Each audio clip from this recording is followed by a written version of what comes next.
Present ब्ले Umakant धारवे की शानदार प्रस्तुति डैश मोला घर मा बोला थे दुरिया मरई के गति मोर मनले राजा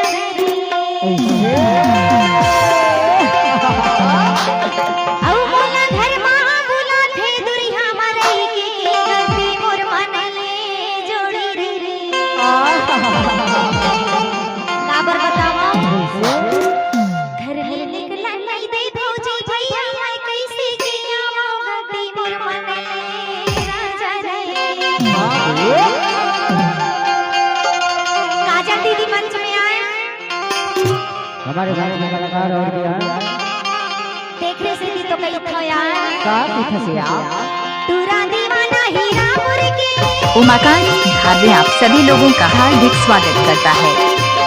लहारे लहारे लहारे तुरा दीवाना हीरा मुर के बोला घर मा बोला थे दुइया मरई के मोर मनले राजा रे बोला घर मा बोला थे दुइया मरई के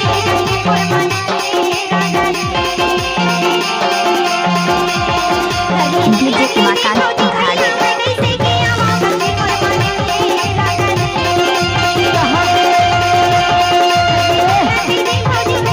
डीजे उमाकांत धारवे तेरी दीवानी छत्तीसगढ़ के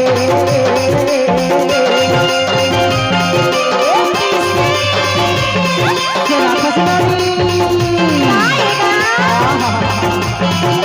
तेरी दीवानी छत्तीसगढ़ के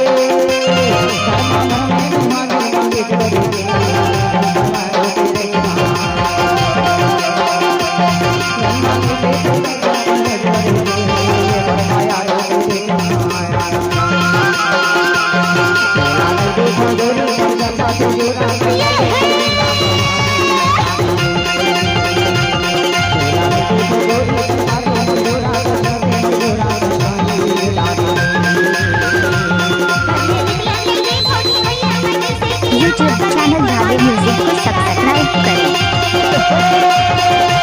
डीजे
उमाकांत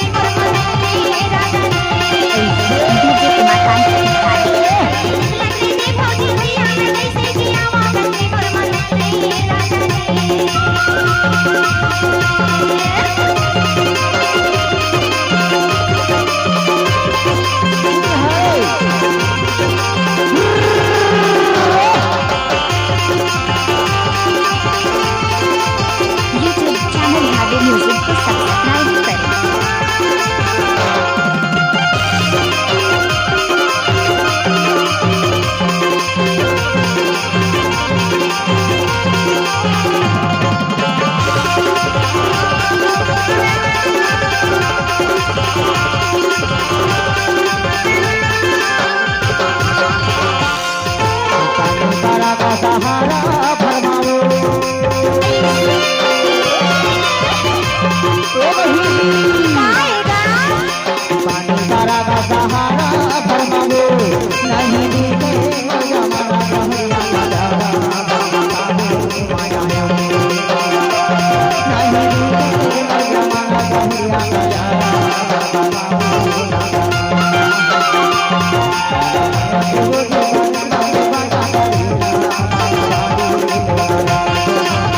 चैनल धारवे म्यूजिक को सब्सक्राइब करें।